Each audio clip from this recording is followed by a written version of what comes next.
키버리 원어로 보는 쉽고 생생한 창세기 48번째 강의를 시작하도록 하겠습니다. 자, 마태복음 5장 1절에서 3절까지 말씀 제가 읽겠습니다. 예수께서 무리를 보시고 산에 올라가 앉으시니 제자들이 나온지라 입을 열어 가르쳐 이르시되 심령이 가난한 자는 복이 있나니 천국이 그들의 것이며, 여기서 말씀드렸던 심령이 가난한 자는 복이 있나니, 이 복이 바라크라 그랬습니다. 요 복이 바라크. 요 단어는 자주 나오는 단어니까 한번 머릿속에 외워두시면 좋을 것 같습니다. 바라크 한번 해보시기 바랍니다. 바라크. 그리고 지난번에 팔복의 첫 번째 말씀을 드렸습니다. 심령이 가난한 자는 복이 있나니 천국이 그들의 것이며, 오늘 복습하고 있습니다.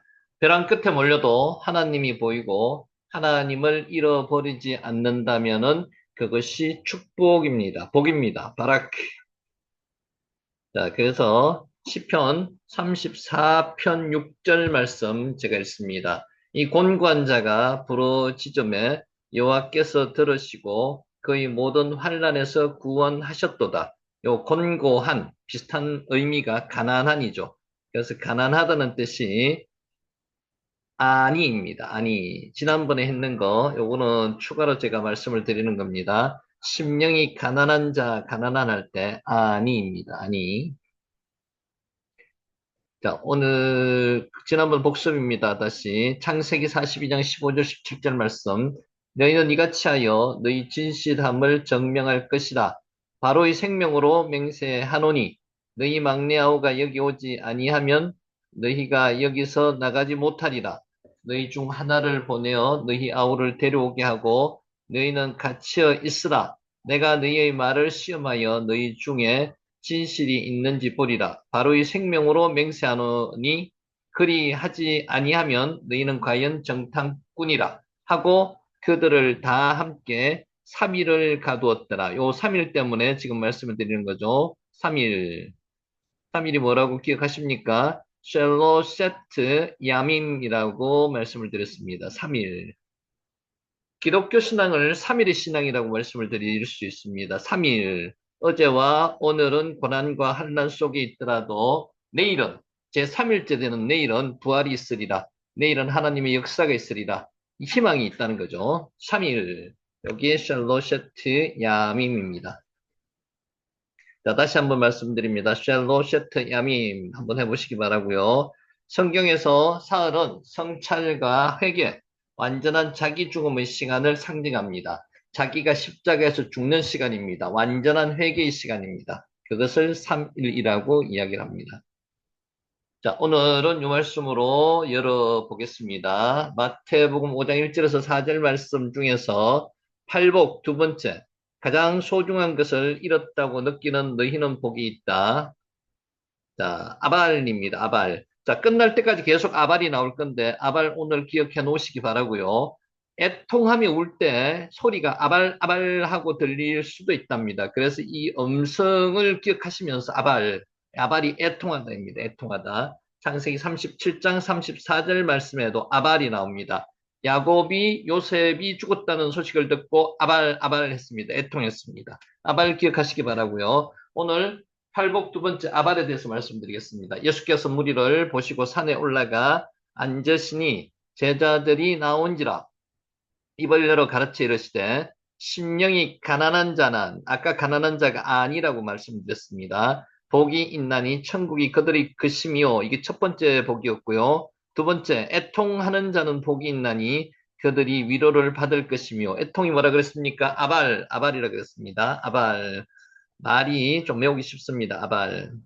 자, 누가복음 6장 25절 화 있을진저 너희 지금 배부른 자여 너희는 줄이리로다. 화 있을진저 너희 지금 웃는 자여 너희가 애통하며 울리로다. 이 애통이 뭐라고요? 아발입니다. 아발. 히브리어 아발은 단순한 감정 이상의 깊은 상실감, 애도, 고통의 표현을 담고 있습니다. 단순히 울음을 넘어서 마음 깊은 곳에서 우러나오는 하나님 앞에서의 슬픔입니다. 그리고 회개와도 연결될 수 있는 감정이 아발입니다. 그래서 우리가 단순하게 생각하는 것보다 조금 차원이 넘어서는 거죠. 아발. 아발 한번 해보시기 바라고요. 아발. 자, 창세기 37장 34절 제가 아까 말씀드렸던 본문입니다. 자기 옷을 찢고 굵은 배로 허리를 묶고 오랫도록 그의 아들을 위하여 애통하니 이게 지금 누가 애통하고 있는 거죠? 야곱이 요셉이 죽었다는 이야기를 듣고 애통하는 겁니다. 이때 애통이 아발입니다. 아발. 아발, 애통하다. 창세기 37장 34절 말씀입니다. 자, 예수님은 지금 배부른 사람은 화가 있다고 말씀하십니다. 굶주리게 될 것이기 때문이라는 거죠. 아발, 애통하다 지금 이야기하고 있습니다. 예수님은 가난한 사람이 복이 있다고 말씀하셨습니다. 하나님 나라가 그들의 것이기 때문입니다. 가난한 사람은 예수님을 찾을 수밖에 없는 입장이라는 거죠. 그래서 이들이 복이 있다는 겁니다. 아니, 요 가난한은 아니죠, 아니. 첫 번째, 팔복의 첫 번째가 심령이 가난한 자는 복이 있다고 이야기할 때, 아니 단어를 지난번에 말씀을 안 드려서 지금 다시 한번 말씀을 드리는 겁니다. 자, 마태복음과 누가복음에 기록된 예수님의 말씀을 함께 생각해 보면 하나님은 배부른 사람들은 벼랑 끝으로 내몰아 하나님을 보여주기를 원하십니다. 어느 사람이 하나님을 더 잘 찾겠습니까? 벼랑 끝에 있는 사람입니까? 아니면 배부른 사람입니까? 당연히 벼랑 끝에 있는 사람이 하나님을 더 찾게 되는 거죠.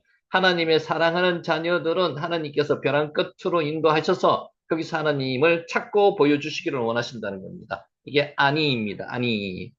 그래서 심령이 가난한 자를 메시지 성경에서 벼랑 끝에 있는 사람으로 해석을 했기 때문에 벼랑 끝으로 내몰아서 하나님이 보기를 원하신다는 겁니다. 아니, 자, 모든 것을 다 이렇게 하셔서 하나님을 찾는 사람이 되게 하십니다. 여러분, 어느 게 중요합니까? 모든 것을 다 잃어도 하나님 한 분만 계신 게 중요합니까? 다른 것은 다 가져도 하나님이 안 계신 게 중요합니까? 여러분 선택하신다면 어느 걸 선택하시겠습니까?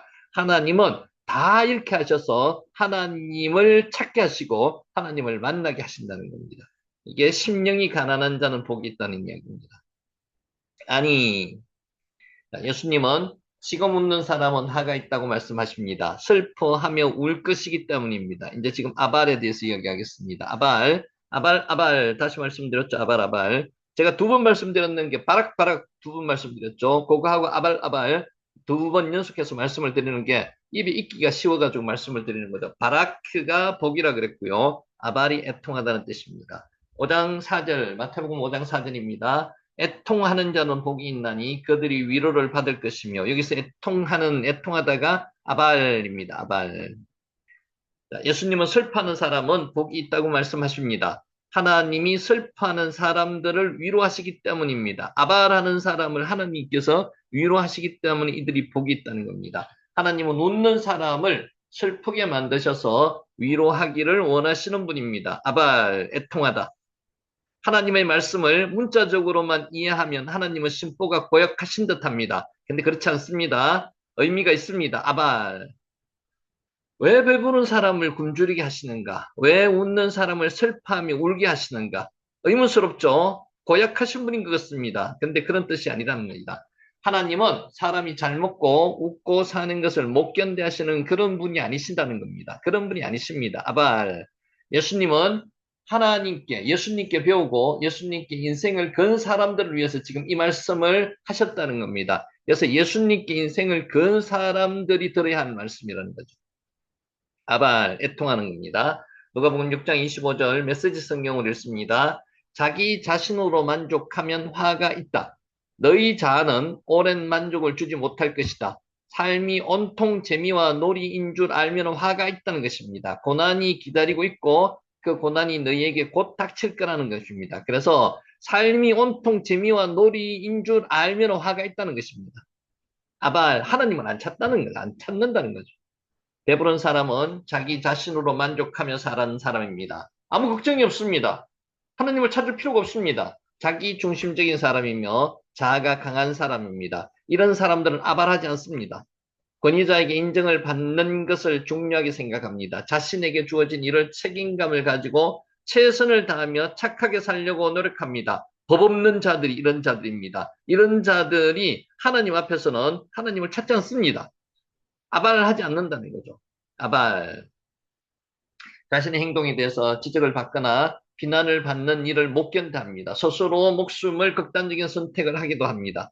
아발, 자신에 대한 자부심이 강합니다. 굉장히 강합니다. 반면에 다른 사람의 아픔과 어려움에 대해서 공감이 부족합니다. 나에 대해서는 관심이 많은데 남에 대해서는 관심이 별로 없는 사람입니다. 이기적인 사람입니다. 이타적인 사람이 아닙니다. 자기 행복이 우선이기 때문입니다. 이런 사람들은 아발하지 않습니다. 자기를 위해서 울지 않습니다. 자기 자신밖에 모르는 사람입니다. 아발, 애통하다는 것입니다. 요셉이 지금 이런 사람이었다는 거죠. 요셉은 아버지 야곱에게 편애를 받으며 채색 옷을 입었습니다. 요셉은 형들이 잔잘못을 한 일을 아버지에게 일러 바쳤습니다. 요셉은 이게 당연한 줄 알았습니다.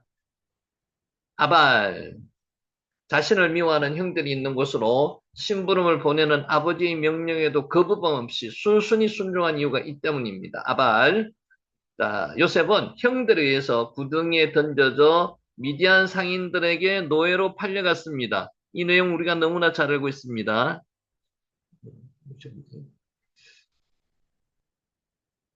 자, 아발, 애통하다는 것입니다.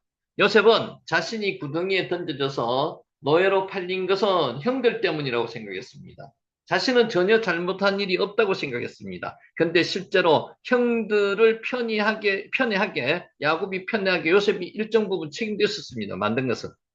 자, 아발, 요셉은 남을 위해서 애통하지 않았습니다. 관심이 없었습니다. 자기 자신에만 관심이 있었다는 거죠. 형들에 의해서 노예로 팔린 요셉은 보디발 집의 노예가 되었습니다. 요셉은 자기에게 주어진 일에 대해서 최선을 다해 자기 일에 열심을 다했습니다. 자기는 완벽했습니다. 아발, 이방인 노예가 보디발의 인정을 받아서 가정 총무가 되었습니다. 인정받을 수밖에 없죠. 일을 책임감 있게 열심히 잘했기 때문에. 아발, 보디발이 누구입니까? 당시에 세계 최고 강대국 이집트 왕의 경호 대장이 보디발이었습니다. 요셉이 그런 사람에게 인정을 받았다는 겁니다. 대단한 거죠. 아발. 왜 그렇습니까? 여호와가 요셉과 함께 하심으로 형통한 자가 되었다고 지난번에 말씀을 드렸죠. 요셉은 보디발의 아내가 유혹하는 상황에서도 상관하지 않았습니다. 나만 깨끗하면 나만 잘하면 된다고 생각했습니다. 자기에게 주어진 일만 열심히 했습니다. 요셉은 정당했습니다. 그런데 그런 것까지 신경을 쓰지 않았다는 거죠. 남의 세에서 신경을 잘 안 씁니다. 자신만 흔들리지 않고 거절하면 된다고 생각했습니다. 나만 잘하면 되고요. 나만 깨끗하면 된다고 스스로가 믿었습니다. 지금도 이러신 분이 있습니다. 나만 잘하면 되는 게 아닙니다. 가족도 돌봐야 되고요. 주위에 있는 다른 사람도 돌보아야 됩니다. 그게 하나님의 자녀가 해야 될 일들이라는 거죠. 아발, 애통하다는 겁니다. 나만 착하게 살면 된다고 믿고요. 주인 여자의 유혹을 상관하지도 않았고요. 왜 그렇게 하는지 조심도 하지 않았습니다. 아발, 어느 날 겁도 없이 자신을 유혹하는 주인 여자가 혼자 있는 사람이 아무도 없는 주인의 집 안으로 들어가게 됩니다. 부주의했습니다. 이것까지도 조심해야 됐었는데 요셉은 주인 여자의 적극적인 유혹을 거절했습니다. 자기는 정당했기 때문에. 그래서 거절했고요. 옷을 빼앗겼지만 상관하지 않았습니다. 자기는 겁탈할 이유가 하나도 없다고 생각하고 겁탈하지 않았습니다. 자기는 깨끗했습니다. 자기만 생각하는 거죠. 요셉은 사람들이 착한 자신을 믿어줄 것으로 생각했던 것 같습니다. 아발, 요셉은 주인 여자의 미움과 모함을 받아서 지하 감옥에 갇혔습니다. 아무도 요셉을 믿어주지 않았습니다. 요셉의 인생이 또 무너졌습니다. 자기 자신은 정당했습니다. 하나님이 보고 계시다고 자기 스스로는 굉장히 하나님 앞에 깨끗한 행동을 했습니다. 아발, 이제 노예가 아닌 죄수가 되었습니다. 하나님께서 이렇게 하셨는 거죠. 그것도 주인 여자를 겁탈하려다가 실패한 나쁜 죄수가 되었습니다. 강간미수범입니다. 언제 죽을지도 모르는 밑바닥 인생이 되어버렸고요. 정치범 수용소에 갇혔다는 겁니다. 아주 중죄인의 취급을 받았다는 겁니다. 아발, 자기 열심으로 착하게 살아온 요셉에게는 수치스럽고 모욕적인 일입니다. 자기는 절대로 그렇지도 않았는데 강간범이 얼마나 모욕스럽습니까? 그것도 강간미수인데. 하나님이 주신 꿈과 비전을 가지고 최선을 다했는데 요셉의 인생은 끝없이 바닥으로 추락하고 벼랑 끝으로 몰리고 말았습니다. 하나님께서 이렇게 밀어넣는다는 거죠. 왜? 신앙의 성장을 위해서, 크게 쓰시기 위해서. 아발, 요셉은 감옥에 갇혀 있지만 여전히 최선을 다했고요. 간수장의 인정을 받았습니다. 그렇지만 요셉은 하나님과 함께 하셨습니다. 와예히 여호와 에트 요세프. 지난번에 한번 했죠. 가능가 쉽습니다. 와예히 여호와 에트 요세프. 하나님께서 요셉과 여호와께서 요셉과 함께 하십니다. 그래서 형통한 자가 되었다는 겁니다. 야발, 아발, 애통하다는 겁니다. 요셉은 자기 열심과 노력으로 자기의 의로 인생을 살아가는 사람입니다. 그것이 최선이라고 믿었습니다. 아발. 그래서 그렇게 해서 다른 사람에게 인정을 받는 것이 행복한 인생이라고 믿었습니다. 자기만 잘하면 될 것이라고 생각했던 거죠. 아발, 애통하다. 요셉은 누구보다도 열심히 살았습니다. 실제로 열심히 살았습니다. 하나님도 여호와께서도 함께 하셨습니다. 그래서 아버지에게도 보디발에게도 간수장에게도 인정을 받았습니다. 근데 약간 단점이 있다는 거죠. 그런데 문제는 항상 주변에 미워하고 시기하고 질투하는 사람이 있다는 겁니다. 누구의 모함을 받을 수 있는 여지가 많았다는 겁니다. 어렵게 하는 사람들이 생겨난다는 것입니다. 요셉의 문제는 무엇입니까? 문제라고 할 것도 없지만 그래도 문제가 있다면 이유 없는 고난은 없습니다. 하나님이 배부른 사람에게 배고픔을 허락하시고요. 웃는 사람에게 눈물을 허락하실 때는 다 이유가 있습니다. 하나님께 다가오라는 겁니다. 여러분, 혹시 지금 어려움이 겪고 계십니까? 그 어려움이 하나님이 하나님께 다가오라는 사인입니다. 하나님과 좀 더 관계를 가까이 하시기 위한 사인입니다. 그것을 하나님께서는 이용하셔서 더 큰 그릇을 만들기 위해서 그와 같은 지금 고난을 주시는 겁니다. 요셉에게처럼 마찬가지입니다. 아발, 애통하시면서 하나님께 달려가 보시기 바랍니다. 요셉은 왕의 술과 떡을 담당하는 시종장들이 꿈을 해석해 줍니다. 술 맡은 관원장, 떡 맡은 관원장, 떡을 담당하는 시종장의 꿈을 해석하며 그의 죽음을 말해주지만 죽음을 앞둔 시종장을 위로하지는 않습니다. 그죠? 그 사람이 지금 더 불쌍한 사람입니다. 그 사람을 위로해야 되는데 요셉은 자기 목적만 차립니다. 술 맡은 간원장이 복직되어서 자기를 구해주기만을 지금 기다리고 있는 겁니다. 사형당할 사람을 생각하지 않았다는 거죠. 아발, 애통하다입니다. 그는 죽을만 하다고 생각했는지도 모릅니다. 그렇지는 않았겠지만 신경을 그쪽에 안 썼다는 거죠. 요셉에게 중요한 것은 자기 자신의 결백입니다. 나는 떳떳하다는 거죠. 이것이 자기의라는 겁니다. 이기적입니다. 나는 착하게 사는 착한 사람이라고 믿고 자기 자신은 그것을 강조하고 있습니다. 요셉은 헐뜯을 게 하나도 없습니다. 구약의 작은 예수라고 이야기하기까지 하기도 합니다. 그런데 요셉도 결점이 있다는 거죠. 요셉은 술잔을 담당하는 시종장의 꿈을 해석해주며 그가 자신의 억울함을 풀어주고 석방시켜줄 사람이라고 확신했습니다. 그래서 부탁합니다. 아발. 적극적으로 자신의 억울한 상황을 변호합니다. 이야기를 합니다. 자신은 구덩이에 던져질 일도 없었고 감옥에 들어올 일도 하지 않았고 강간미수범이 아니라는 거죠. 말하며 자신의 석방을 청원합니다. 나를 건져내 주세요. 구해주세요. 아발. 시종장이 감옥에서 석방된 이후에 요셉은 매일 간절한 마음으로 시종장의 소식을 기다렸을 것입니다. 그런데 하나님께서는 시종장이 요셉을 잊게 만드셨습니다. 아직 나이가 되지 않았다는 거죠. 아직 덜 성숙했다는 겁니다. 요셉이 감옥에 석방된 시종장은 요셉을 기억하지 못했습니다. 하나님이 기억하지 못하게 하셨다는 거죠. 2년 동안 아무런 소식도 없었습니다. 하나님이 잊게 만드셨다는 거죠. 만약에 이때 시종장이 요셉을 구해줬으면 요셉은 지금 어디로 갔을까요? 요셉은 아버지로 돌아갔을 겁니다. 애굽의 총리가 될 수가 없었습니다. 그런 무의미한 행동 자체를 하나님께서는 방지했다는 겁니다. 2년 동안 아무런 소식이 없게 만드셨다는 겁니다. 아발.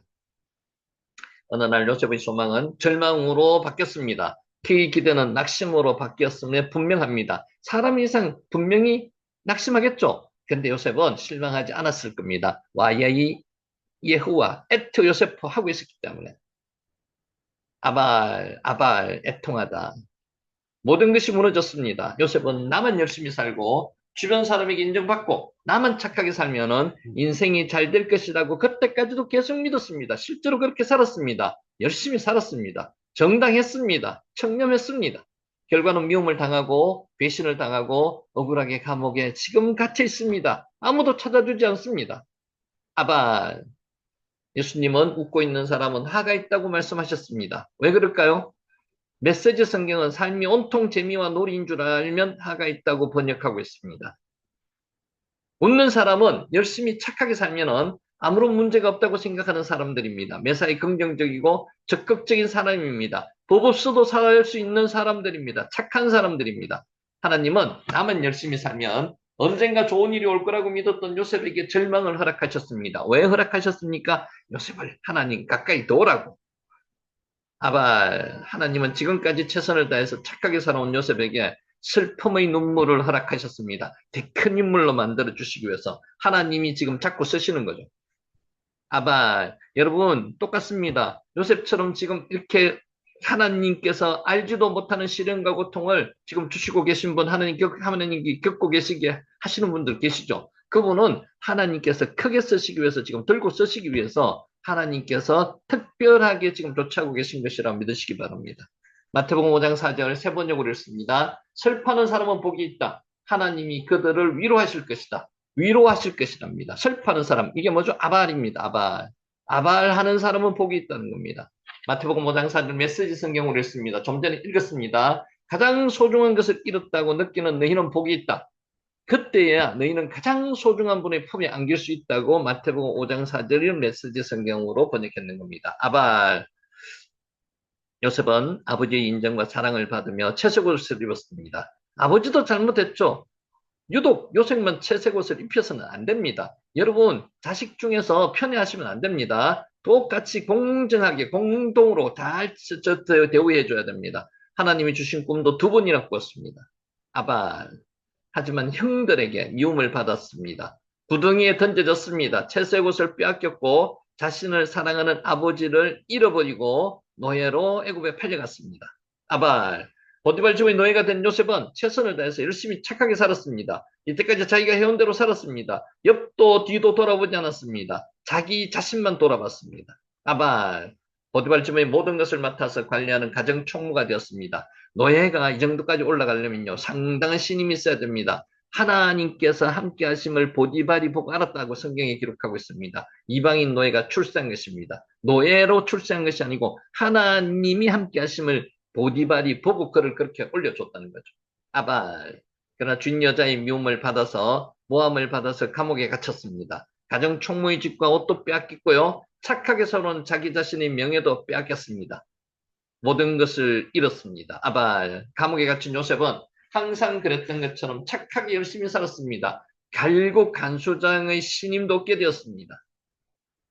남은 열심히 착하게 살면 언젠가 좋은 날이 올 거라고 요셉은 믿었습니다. 하나님도 그런 자신을 인정해 주실 거라고 확신했습니다. 자기와 함께 하나님이 했었기 때문에 더 믿었습니다. 그런데 하나님은 그것보다 더 높은 것을 생각하고 계셨죠. 아발. 출전을 돌리는 시종장의 꿈을 해석하면서 드디어 하나님이 자신에게도 기회를 주셨다고 믿었습니다. 이 꿈만 해석해가지고 이 사람이 밖에 나가서 복직하게 되면 자기는 감옥에서 풀려나올 것으로 100% 확신했습니다. 그런데 자기 마음대로 되지 않았던 거죠. 시종장은 요셉을 기억하지 못했습니다. 언제 동안? 2년 동안. 요셉은 자신에게 주어진 기회를 잃고야 말았습니다. 요셉은 이제 모든 것을 잃었습니다. 포기 상태입니다. 꿈도 비전도 희망도 기대도 잃었습니다. 사람도 잃었습니다. 여러분 오늘 이런 상태에 계시는 분 있습니까? 그러더라도 누구만 한 분 계시면 됩니까? 하나님은 한 분 계시면 됩니다. 희망 잃지 마시기 바랍니다. 요셉도 살아났습니다. 애굽의 국무총리가 되었습니다. 여러분이 희망만 잃지 않는다면요. 하나님께서 함께 하시면 여러분은 반드시 하나님의 크게 쓰임을 받으실 겁니다. 아멘. 나만 열심히 착하게 살면 된다는 믿음도 잃었습니다. 용기도 잃었습니다. 의지도 잃었습니다. 가장 소중한 자기 자신에 대한 기대도 사라져 버렸습니다. 긍정의 힘도 없어져 버렸습니다. 절망이죠. 포기죠. 하나님이 요셉을 다루신 이유가 이것 때문입니다. 요셉이 모든 것을 포기할 때, 요셉이 소중한 것들을 다 잃어버렸다고 여겼을 때, 요셉은 하나님이 일하심을 경험하게 됩니다. 여러분 손에 능력이 있다고 느꼈을 때는 하나님이 일 안 하십니다. 여러분이 힘이 있다고 생각하실 때 하나님이 일을 안 하십니다. 여러분 손을 다 비웠을 때, 여러분의 든 것을 다 내려놓았을 때, 그때부터 하나님이 역사하시는 겁니다. 오늘 그 역사가 저와 여러분에게 있으시기를 예수님 이름으로 축원합니다. 아발. 요셉을 사랑하시는 하나님은 요셉에게 가장 좋은 것을 주시기 위해서 요셉이 소중하다고 얘기는 모든 것을 잃어버리게 하셨습니다. 다 손을 놓게 했습니다. 다 떠나게 했습니다. 가장 좋은 것은 뭐라고요? 가장 좋은 것은 하나님 자신이라는 거죠. 하나님 자신. 하나님만 있으면 된다는 거죠. 아발.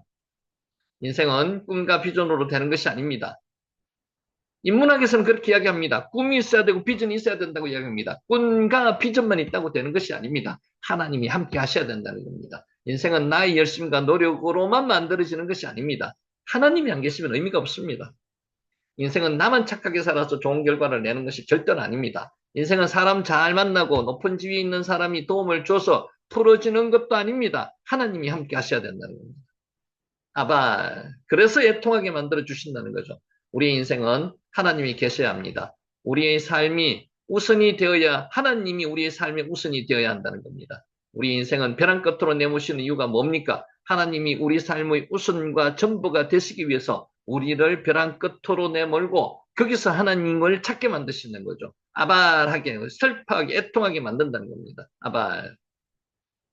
하나님만 보여서 기도하는 사람으로 만드시기 위해서 아발을 하고 계시는 겁니다.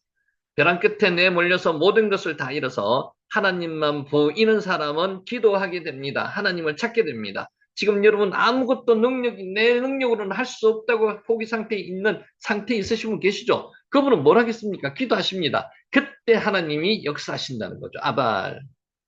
기도의 자리에서 하나님의 위로와 일하심을 직접 경험하게 됩니다. 인격적으로 하나님을 만나게 된다는 거죠. 아바, 애통하면 하나님이 만나 주십니다. 왜 기도하지 못합니까? 아직도 내 열심과 내 노력과 내 능력이 있다고 믿기 때문에 그렇습니다. 아바, 나는 능력이 없습니다. 다 내려놓습니다. 주님만 나의 힘입니다. 라고 고백해 보시기 바랍니다. 왜 사람 붙들고 말이 많습니까? 아직도 내 힘이 남아있기 때문에 그렇습니다. 너희가 살아있기 때문에 그렇다는 거죠. 아직도 내 자아가 죽지 않았기 때문에 나에 대한 기대로 살아가기 때문에 그렇습니다. 내가 뭔가를 할 수 있다고 생각하시는 분은 하나님께서 더 내려놓게 만들어 주십니다. 완전히 내려놓고 나는 아무것도 없는 존재라는 아무것도 아닌 존재라는 것을 고백할 때 그때 하나님이 역사하신다는 거죠. 아발, 애통하는 자가 복이 있습니다. 하나님은 우리의 무릎이 꺾여서 기도의 무릎이 될 때까지 우리를 다루어 주십니다. 여러분 지금 팔복하고 있죠? 팔복의 바라크가 복입니다. 무릎 꿇다도 복입니다. 그 바라크라는 단어 안에 무릎 꿇다라는 의미도 있습니다. 하나님의 복은요, 하나님 앞에 무릎 꿇는 게 하나님에 대한 복이면 하나님이 주시는 복이라는 거죠. 하나님은 우리의 무릎이 꺾여서 기도의 무릎이 될 때까지 우리를 다루시는 겁니다. 이게 복이라는 거죠. 바라크. 아발, 애통하다입니다. 내 열심과 노력으로 착하게 살아서 다른 사람이 내 인생을 바꾸는 것이 아니라는 것을 깨달을 때까지 우리를 감옥에 가두실 겁니다. 우리를 고통 속에서 헤어나게 못하게 하실 겁니다. 더 이상 희망도 없게 만들어 주실 겁니다. 하나님 앞에 아발할 때까지, 애통할 때까지 하나님께서는 계속 그렇게 다루실 것이라는 거죠. 아발하시기 바랍니다. 애통하시기 바랍니다. 우리의 영혼이 잠잠히 하나님만 바라며 기다리는 상태가 될 때까지 이제 나는 더 이상 할 수 없습니다. 하나님만 바랍니다. 하나님께서만 하실 수 있습니다는 고백이 있을 때까지 우리에게 소중한 것을 잃어버리는 은혜를 하나님께서 허락하신다는 겁니다. 아발. 자, 시편 62편 1절 2절 읽습니다. 나의 영혼이 잠잠히 하나님만 바라며 나의 구원이 그에게서 나오는도다. 이런 고백이 있으셔야 됩니다. 오직 그만이 나의 반석이시오. 나의 구원이시오. 나의 요새이시니 내가 크게 흔들리지 아니하리라. 이런 저와 여러분이 되시기를 축원하면서 오늘 강의를 시작하겠습니다. 아멘. 아발입니다. 아발. 자, 간단하게 복습하겠습니다. 자, 오늘 가능한 한 창세기 8장을 맞춰보겠습니다. 7절. 까마귀를 내놓음에 까마귀가 물이 땅에서 마르기까지 날아 왕래하더라. 하 오레보 와예체 야촉 와쇼브. 이것은 까마귀가 계속해서 날아다니고 계속해서 나가고 되돌아오고 나가고 되돌아오고 이렇게 했다는 겁니다. 까마귀가 계속해서 이리저리 날아다녔다는 그런 의미입니다. 오레브가 까마귀라 그랬습니다. 자, 지금 복습이니까 간단하게 단어 위주로 보시기 바랍니다. 야차, 나가다는, 가다는 거예요. 가다, 야차. 슈브가 돌아오다는 거예요. 야차 슈브, 까마귀가 왕래했다는 겁니다. 야차 슈브. 야베쉬, 마르다는 뜻입니다. 요 단어가 자주 나옵니다. 출애굽해서 홍해를 바람으로 말리셨습니다. 바닥을. 그때 말리다가 야베시입니다. 야베시. 야베시라는 단어 기억하시기 바랍니다. 야베시. 또 나옵니다. 야베시가. 자, 8절. 그가 또 비둘기를 내놓아 지면에서 물이 줄어들었는지를 알고자 하매 지면에서 물이 줄어들었는지를 하 칼루 한마임 메알 페네 하 아다마 지면에서 하 아다마에서 물이 줄어들었는지를 알고자 했다는 겁니다. 그 직역하면 이렇습니다. 그 물들이 땅의 표면 위에서 줄어들었다는 것을 이렇습니다. 칼루가 감소하다, 줄어들다 이런 뜻입니다. 자, 요나가 비둘기고요. 샬라흐 보내다. 메투샬라 지난번에 말씀드렸죠. 샬라흐가 보내다는 뜻이고요.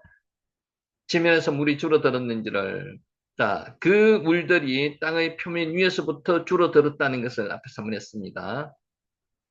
칼날이 줄어들다는 뜻입니다. 칼날. 저주하다는 뜻도 있습니다. 근데 저거 저주하다는 뜻은 뒤에 한번 나옵니다. 칼날. 줄어들다, 감소하다, 물이 줄다 이런 뜻입니다. 9절 온 지면에 물이 있으므로 비둘기가 발붙일 곳을 찾지 못하고 방주로 돌아와 그에게로 오는지라 그가 손을 내밀어 방주한 자기에게로 받아들이고 발붙일 곳 마노아흐 레카프 라글라흐 그의 발의 발바닥을 위한 안식처 이런 뜻입니다. 그러니까 비둘기의 발바닥이 앉을 만한 그런 자리도 없었다는 겁니다. 그의 발바닥을 위한 안식처도 없었다는 겁니다. 발붙일 곳을. 그러니까 비둘기가 나가서 물이 있으므로 앉을 곳을 찾지 못했다는 그런 뜻입니다. 마노아흐, 마노아가 뭐죠? 마노아흐, 발붙일 곳, 안식처. 노아가 뭐죠? 노아흐, 노아흐가 안식 이런 뜻이거든요. 여기 도구전치사, 장소전치사가 붙었습니다. 발붙일 곳, 안식처. 도구전치사, 장소전치사가 요 맴입니다. 맴. 마노아흐 이렇게 되는 겁니다. 그래서 안식처라는 뜻이 되는 거고요. 카프, 손바닥이나 발바닥을 카프라고 이야기를 합니다.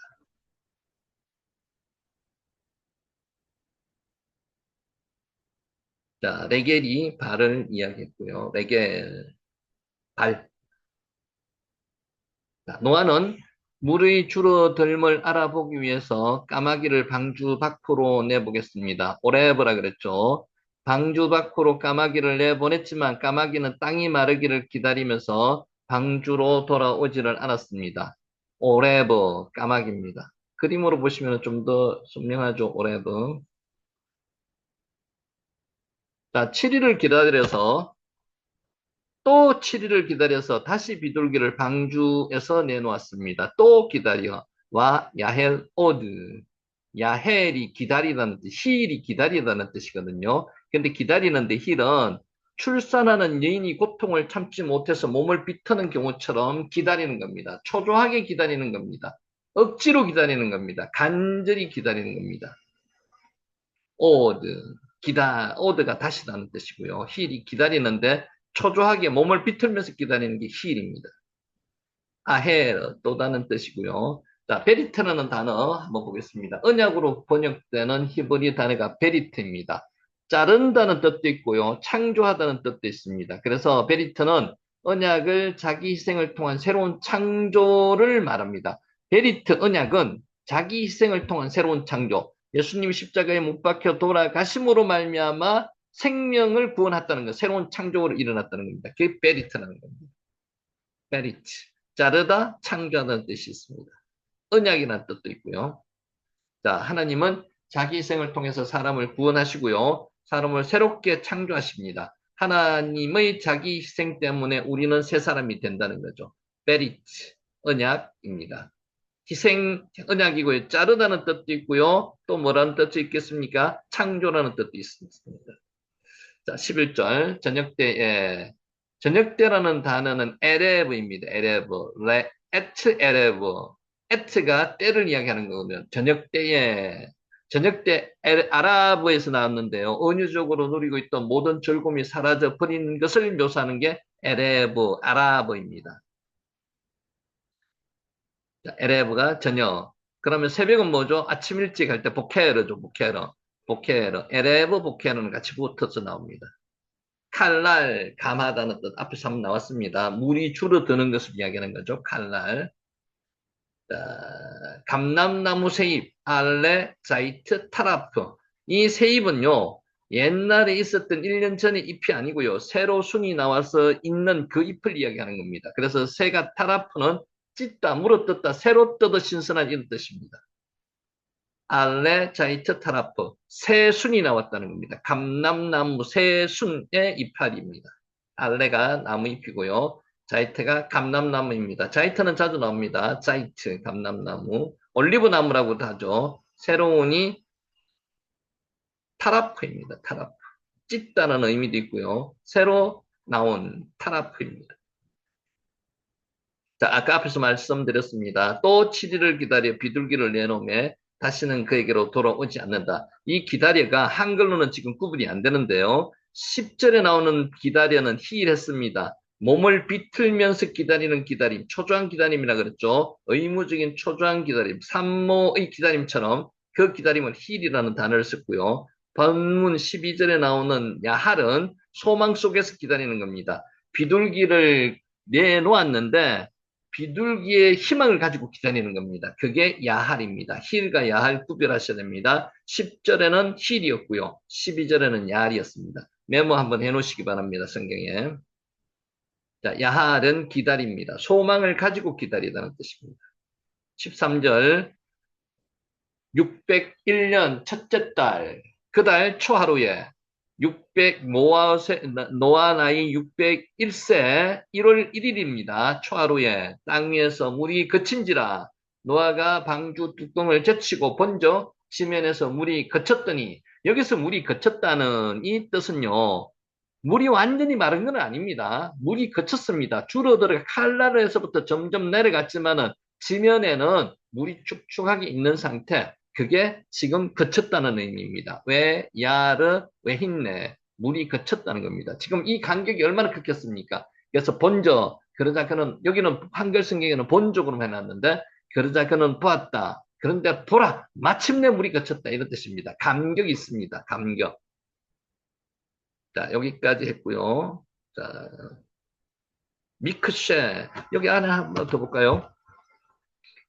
601세 1월 1일에 물이 거쳤다고 이야기했고요. 그래서 노아가 방주 뚜껑을 제치고 열었다는 겁니다. 방주 뚜껑을 제치고 밖을 보니까 지면에 드디어 물이 그쳤다는 이런 뜻이었고요. 자, 여기서 방주의 뚜껑이라고 나와 있는데 지금 실제로는 이게 뭔지 정확하게 알 길은 없습니다.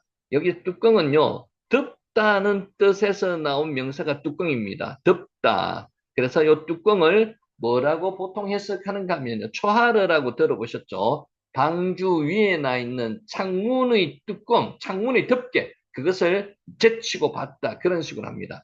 지금 성경에는 나오는 게 문은 하나였고요. 창문도 지금 나타나는 게 하나밖에 없습니다. 그래서 창문, 초하루의 뚜껑을 제치고 봤다는 그런 의미로 해석을 해야 된다고 이야기하는 사람들이 많습니다. 미크쉐, 미크쉐. 요게 뚜껑이라는 거죠, 뚜껑. 자, 13절, 14절. 그쳤더니 말랐더라. 여기 아까 그쳤다는 거거든요. 하레브입니다. 말랐다는 건 야베샤 앞에 한번 했죠. 이것은 완전히 물기가 없이 말랐다는 게 야베샤이고요. 하레브는 땅이 좀 축축한 정도로 물기가 있는 상태가 하레브입니다. 그래서 그쳤더니 말랐더니 이렇게 단어를 쓰는 겁니다. 자, 11절에 나오는 가만, 칼날이라고 썼죠. 11절에 가만이란 표현과 더불어 홍수의 종결되어 가는 상태를 점진적으로 지금 표현하고 있습니다. 칼루, 칼날에서 나온 칼루, 가만 가볍게 하다라는 단어이고요. 홍수로 뒤덮인 지면에 물이 현저히 줄어들었음을 내려가긴 내려갔는데 아직까지는 물에 잠겨져 있는 상태가 칼루입니다. 칼루. 그것은 어느 정도의 물이 지금 잠겨 있는 상태고요. 거기서부터 조금 더 내려가는 게 하레브이고요. 거기서부터 완전히 물이 말랐는 게 야베샤입니다. 자, 13절에 하레브 그쳤더니 우리 한글로는 그쳤더니라고 지금 번역을 했습니다. 비계하다, 황무하게 하다, 황폐하다 이런 뜻입니다. 물이 거의 없어지고 황무한 땅이 드러났는데 물이 바닥에는 지금 질펀하게 깔려 있는 상태, 그 상태를 지금 하레브 그쳤더니라고 표현하고 있습니다. 자, 마지막으로 14절에 야베샤 말랐더라.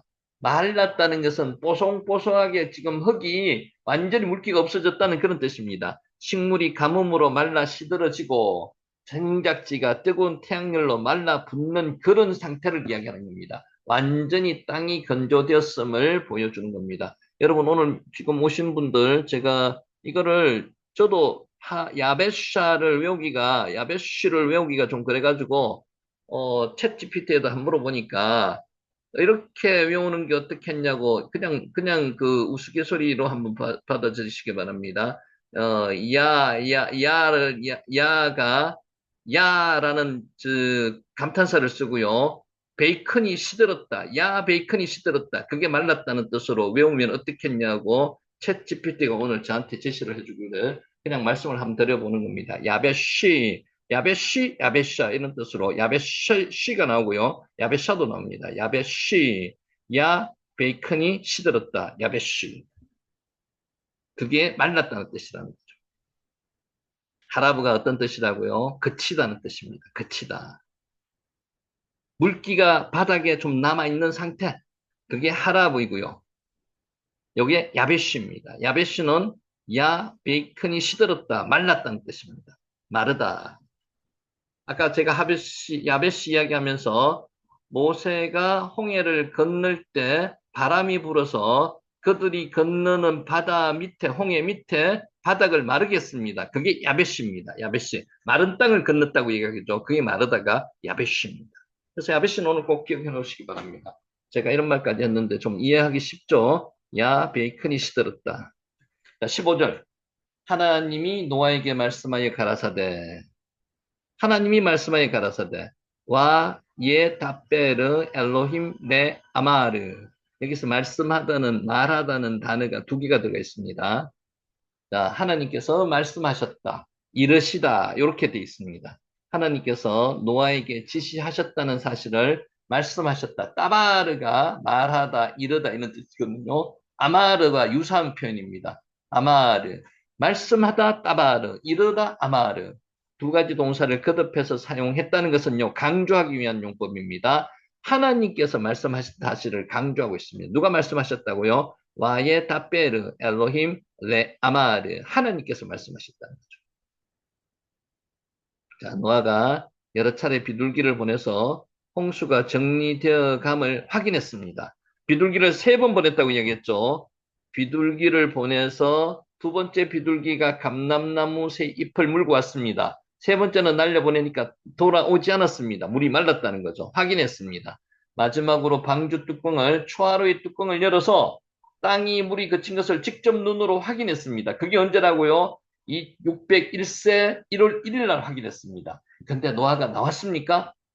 우리는 보통 땅이 말랐다고 느껴질 때는요, 바로 나왔을 겁니다. 얼마나 답답했겠습니까? 근데 노아는 안 나왔습니다. 확인만 하고 다시 방주에 들어갔습니다. 며칠 동안 더 있었습니까? 57일 동안 더 방주에 있었습니다. 하나님의 명령이 떨어질 때까지 노아는 나오지 않았습니다. 하나님께서 명령하지 않으셨다는 거죠. 문을 안 열어줬습니다. 문을 안 열어주더라도 방주 뚜껑을 열고 위로도 나올 수 있었을 것입니다. 근데 안 나왔다는 거죠. 확인만 했습니다. 확인만 했습니다. 자, 따바르, 아마르는 같은 뜻의 말씀입니다. 말하다. 인가의 판단에 따라 행동하지 않고, 인간이, 잘못 오타났네요. 인간의 판단에 따라 행동하지 않고요. 하나님이 명령하실 때까지 기다리는 겁니다. 하나님께서 다바르 하실 때까지 기다리는 겁니다. 하나님께서 지시하실 때, 아마르 하실 때까지 기다린다는 거죠. 그래서 다마르, 아마르 할 때까지 기다린다는 거예요. 따바르가 뭐라고요? 말하다. 15절 다시 읽습니다. 하나님이 노아에게 말씀하여 가라사대 하나님이 말씀하여 가라사대 와예 답베르 엘로힘 네 아마리. 노아가 방주에 들어갈 때에도 하나님의 명령에 따라 들어갔습니다. 홍수가 나기 전 7일 전에 방주에 들어가 있었습니다. 그러죠? 나올 때에도 하나님의 명령이 있어야 한다는 하나님 중심의 투철한 신앙을 가지고 있었음을 보여줍니다. 노아는 우리가 첫 번째로, 노아는 어떤 사람이냐 물어보면요. 노아는 순종의 사람이었습니다. 하나님 말씀대로 따르는 사람이었다는 거죠. 자, 우리 성도들도 하나님이 주신 지혜를 잘 활용하여서 인간이 할 수 있는 최대한 일을 열심히 수행하되 언제나 인간의 판단이 아니라 하나님의 뜻을 물어야 됩니다. 그리고 그 하나님께서 답변을 기다려야 됩니다. 그 말씀에 전적으로 순종하는 영적 성숙함을 가져야 한다는 겁니다. 우리는 어떻게 합니까? 내가 판단대로 합니다. 우리라면은 노아가 그 뚜껑을 열어서 땅이 마른 것을 확인했을 때 그때 나왔을 겁니다. 근데 노아는 그렇지 않았다는 거죠. 하나님의 명령을 기다렸다는 겁니다. 그게 노아의 장점입니다. 순종의 사람. 자, 16절. 너는 내 아내와 내 아이들과 내 며느리들과 함께 방주에서 나오고 채민 하테바. 테바인데 어떤 테바라고요? 하나님께서 120년 동안 만들으라고 하는 그 테바, 그 방주를 이야기하는 거고요. 홍수 동안에 방주에서 하나님께서 운행하신 그 방주를 이야기하는 겁니다. 그 방주에서 채민 하테바, 명령형입니다. 나오라는 겁니다. 그 방주로부터 민이 붙으라는 뜻이죠. 나오라는 겁니다. 자, 채는 밖으로 나오다라는 뜻이 있는 야차의 명령입니다. 야차가 나오라는 뜻이죠, 그죠? 그래서 방주에서 너는 밖으로 나오라 명령입니다. 한번 해보세요. 채민 하테바. 이런 명령이 있으면은 이런 명령을 따라야 됩니다. 근데 우리가 그런 이 하나님의 목소리를 잘 못 듣는 이유가 뭔지 아십니까? 영적 민감성이 떨어져서 그렇습니다. 하나님과의 대화가 잘 안 통해서 그렇다는 거죠. 지금 노아는 이 이야기를 들을 수 있습니다. 영적 민감성이 있습니다. 방주에서 나오라. 방주에서 너는 밖으로 나오라. 채민 하테바. 자, 절대적 하나님의 명령은 반드시 순종해야 합니다. 노아는 홍수가 있기 여러 해 전에 방주를 만들라는 명령을 그대로 순종했습니다. 120년 동안 만들었는지 그 전에 만들었는지는 모르지만 120년 동안의 기간이 있었다는 거죠. 이때 만드는 순종을 했습니다. 110년 동안 방주를 만드는 사람이 불가능합니다. 근데 노아는 순종을 했습니다. 홍수 직전 방주로 들어가는 명령을 받고도 순종했습니다. 이제 물이 그치자 방주에서 나오라는 명령에도 순종을 했습니다. 아까 물이 말랐음을 확인을 했는 게 601세 1월 1일이었고요. 방주로 나오라고 말씀하셨는 시간이 언젠가 하면은 601세 2월 27일입니다. 57일간은 방주에 더 있었다니까요. 노아는 대단한 순종의 사람입니다. 하나님의 명령이 때로 인간의 판단으로 볼 때 이해되어지지 않는 것도 있습니다. 무리인 것처럼 보일 때도 있습니다. 그러나 이 명령을 순종할 때 복을 받는다는 겁니다. 불순종할 때 멸망이 있고 저주가 있다는 겁니다. 그래서 하나님의 말씀은 해도 되고 안 해도 되는 게 아니고요. 무조건 순종해야 됩니다. 절대적 순종을 해야 된다고 말씀을 드릴 수 있습니다. 자, 16절 다시 읽습니다. 너는 내 아내와 내 아들들과 내 며느리들과 함께 방주에서 나오고 채민하테바 명령입니다. 하나님께서 지금 우리에게 이 세상 풍속을 쫓지 말고 하나님 나라로 들어가라고 명령하시고 계십니까? 그렇다면 지금 바로 들어가셔야 됩니다. 아니면 하나님께서 교회에 안주하지 말고 세상으로 나아가서 명령을 감당하라고 명령하고 계시는 겁니까? 그러면 바로 지금 세상으로 나아가야 된다는 겁니다. 그래야지 하나님이 주시는 복을 받을 수 있다는 겁니다. 야차가 뭐라 그러죠? 나오라는 뜻입니다. 나오라. 야차. 한번 해보세요. 야차. 나오라는 뜻입니다. 17절 있습니다. 너와 함께한 모든 혈육 있는 생물, 곧 새와 가축과 땅에 기는 모든 것을 다 이끌어내라. 이것들이 땅에서 생육하고 땅에서 번성하리라 하시매.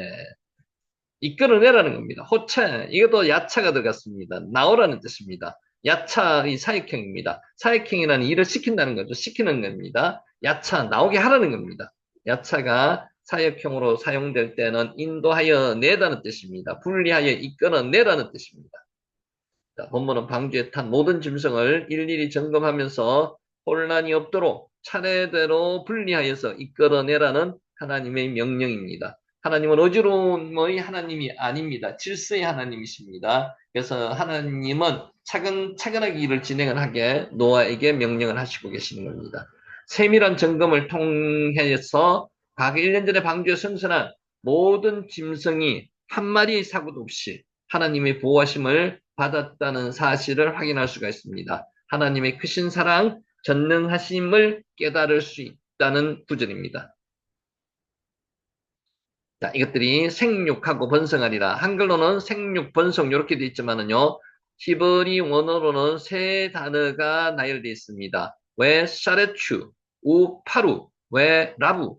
요 의미 자체가 물론 생육 번성하라는 의미 이 자체가 비슷합니다만은 실제 의미를 보면요. 그것들이 때를 짓는다. 샤라추가 때를 짓는다는 거거든요. 두 번째가 우파루, 열매를 많이 맺는 게 파라입니다. 그것들이 많이 낳는다. 동물이니까 많이 낳는 거죠. 식물은 파로 열매 맺는 거, 파라 열매 맺는 거고요. 많이 낳는다. 세 번째가 그것들이 라부, 물이 넘치고 넘치는 걸 라바라 그러거든요. 라부, 그것들이 넘친다. 이 세 가지 단어가 동시에 나열되는 것을 한글 성경에는 생육하고 번성하라고 번역해 놓은 겁니다. 왜? 샤라추, 우파루, 왜? 라부.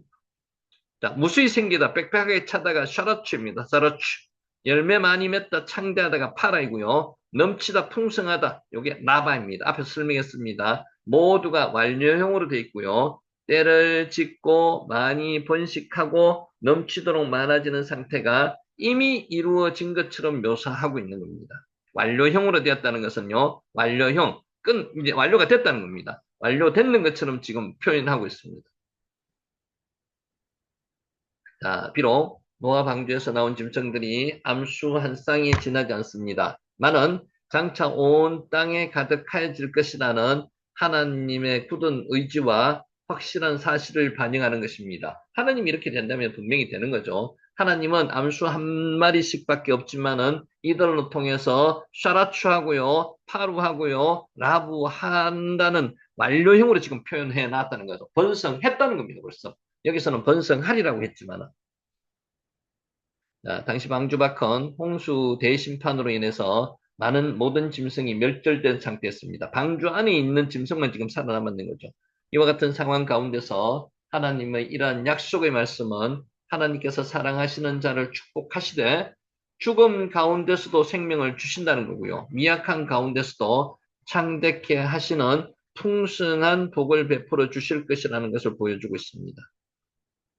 요게 샤라처입니다. 샤라처가 뭐라고요? 가득하다. 때를 지어 다니다. 때가 무수하게 많게 만들다. 샤라처입니다. 파라는요. 열매 맺다는 뜻입니다. 열매 맺다. 파라. 라바는요. 넘치다. 번성하다는 뜻입니다. 18절. 노아가 그 아들들과 그 아내와 그 며느리들과 함께 나왔고 노아가 함께 나왔다는 겁니다. 근데 요거를 원문에서는 와예체, 노아흐, 여기 단수로 되어 있습니다. 노아가 나왔고요. 이토, 함께 이런 뜻으로 되어 있습니다. 노아가 나왔고 그 함께 나왔다는 이런 뜻으로 되어 있습니다. 약간 의미 차이가 있습니다. 15절에서는 하나님께서 직접 명령하신 대상이 노아였습니다. 이에 호응하여 본절에서도 하나님의 명령에 순종한 주체가 노아였음을 보여주고 있습니다. 그래서 와예체 3인칭 남성 단수 동사 어미가 붙어서 하나님 명령대로 노아가 방주에서 나왔습니다. 먼저 그리고 이토라는 단어를 옆 뒤에 다시 하나 첨가시켜 놨는 겁니다. 그와 더불어 나왔다는 겁니다. 노아가 나오고 더불어서 식구들도 나왔다 이런 뜻입니다. 노아가 하나님의 명령을 순종함에 있어서 혼자만 순종한 것이 아니고요. 같이 있던 모든 가족들이 함께 하나님의 말씀에 따랐다는 것을 의미합니다. 그래도 나오는 것은 쉬웠을 겁니다만은 들어갈 때 어떻게 들어갔습니까? 함께 들어갔습니다. 함께. 이것이 중요한 거죠. 노아와 함께 들어가서 구원을 받았다는 겁니다. 신앙이 돈독한 자는 자신이 받은 하나님의 말씀을 철저하게 지킬 뿐만 아니라 주위에 있는 사람들에게도 전하며 그들로 하여금 말씀에 순종하게 만드는 가마력을 가지고도 있다는 것입니다. 자, 에트는요, 뭐뭐와 함께라는 뜻입니다. 함께.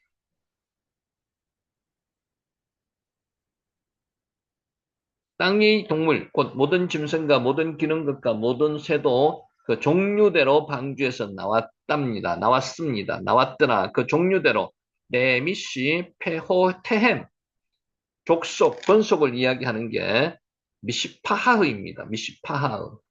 뭐뭐에 따라서 뭐뭐대로로 번역될 수 있는 그 레고요. 레가 접두어로 붙었고요. 레, 미시페호, 테햄.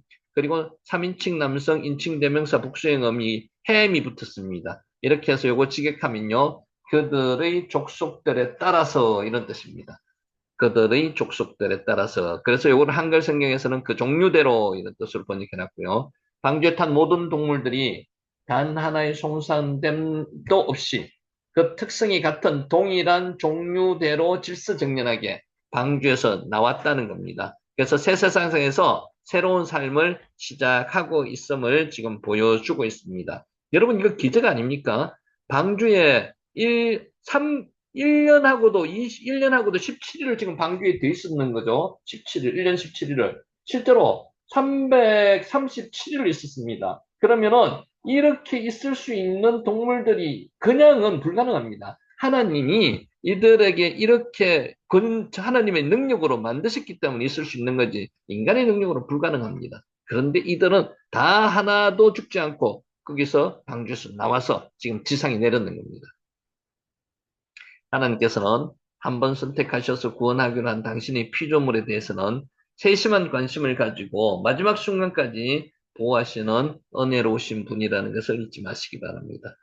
동물들에 이런다면 사람에게는 얼마나 하나님이 관심이 많으시겠습니까? 하나도 버리시지 않는다는 겁니다. 미시파하흐 뭐라 그랬죠? 종류, 그 종류대로 종류가 미시파하입니다. 자, 그림 한번 보겠습니다. 하나님이 노아와 그와 함께 방주에 있는 모든 들짐승과 가축을 기억하사가 뭐라 그랬죠? 기억하십니까? 자카르, 새겼다는 겁니다. 새겨서, 마음에 새겨서 기억했다는 겁니다. 하나님이 바람을 땅 위에 불게 하셔서 물이 줄어들었고, 창세기 8장 1절 말씀입니다. 기다리는 노아와 기억하시는 하나님. 노아는 지금 방주 안에서 언제나 나갈까 언제나 나갈까 기다리고 있습니다. 노아의 기다림을 하나님이 모르시겠습니까? 아십니다. 그래도 하나님께서는 가장 노아가 안전하게 방주에서 나올 수 있도록 명령하지 않고 1년 17일 동안을 기다리게 하셨습니다. 그제서야 방주에 나오라고 명하셨습니다. 자카르, 기억하다는 겁니다. 하나님은 우리를 기억하실까요? 못하실까요? 기억하십니다. 이 기억하다는 자카르는요, 한순간도 있는 순간이 없다는 겁니다. 어느 때는 기억했다가, 사람은 그렇습니다. 항상 기억하지 못합니다. 근데 하나님은 항상 기억하고 있는 겁니다. 마음에 새겨서 기억한다는 거죠. 자카르가 새기다는 뜻도 있다고 말씀드렸습니다. 40일을 지나서 노아가 방주에 낸 창문을 열고, 창문을 열었다는 게 이 창문이 초하르일 가능성이 높습니다. 창문이 한 개 지금 성경에는 기록되어 있습니다. 이 창문은 방주 꼭대기에 있는 창문입니다. 창문 초하르를 이야기하는 거라고 봄이 맞습니다. 성경에서 일단 가르쳐 주지 않는 것은 일단은 여기서는 언급하지 말고요. 성경에서 기록한 내용만 일단 한다면 이건 초하루입니다. 까마귀를 내보냈습니다. 오레브 까마귀입니다. 그래도 노아는 기다렸습니다. 자, 여기 일치 한번 볼까요? 2월 10일 날 방주에 들어갔습니다. 비오기 7일 전에 방주에 들어가 있는 거죠. 그래서 2월 17일 노아 나이 600세 2월 17일 날 비가 40일간 내렸습니다.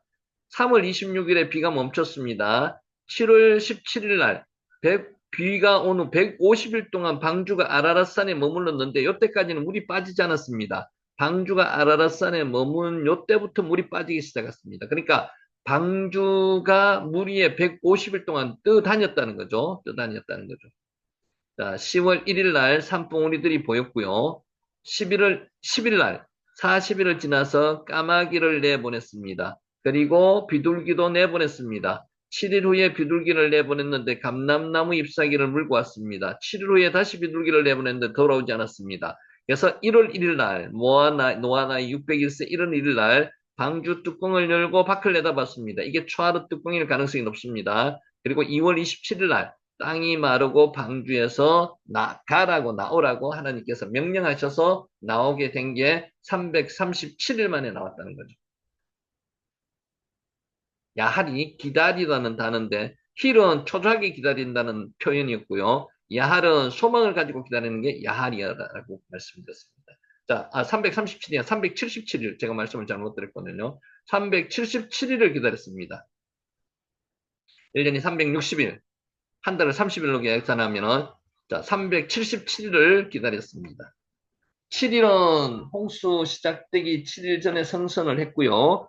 300일하고 1년하고 11월 비가 왔습니다. 노아 나이 600세 2월 17일 날 들어가서 601세 2월 27일 날 하선을 했습니다. 그래서 377일을 방주에 있었다는 거죠.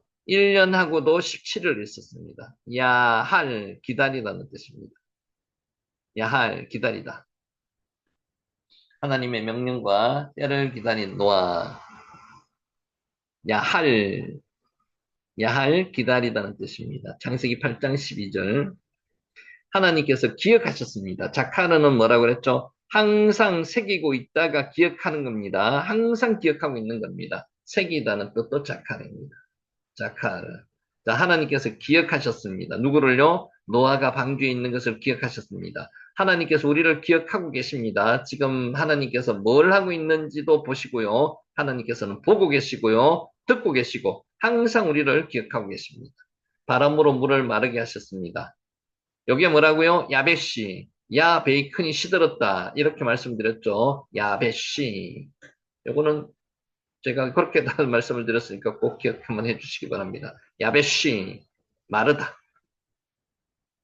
하나님의 명령을 기다려야만 합니다. 여러분께서 응답을 받으시고 움직이시는 게 제일 좋습니다. 그래서 하나님의 응답을 꼭 받으시기 바랍니다. 야할, 기다려야 됩니다. 소망을 가지고 기다리는 게 야할이었습니다. 1년 만에 나가라는 377일이었죠. 하나님의 명령을 받았던 노아. 체민 하테바, 이게 밖으로 나오라 명령입니다. 방주 밖으로 나오라. 체민 하테바.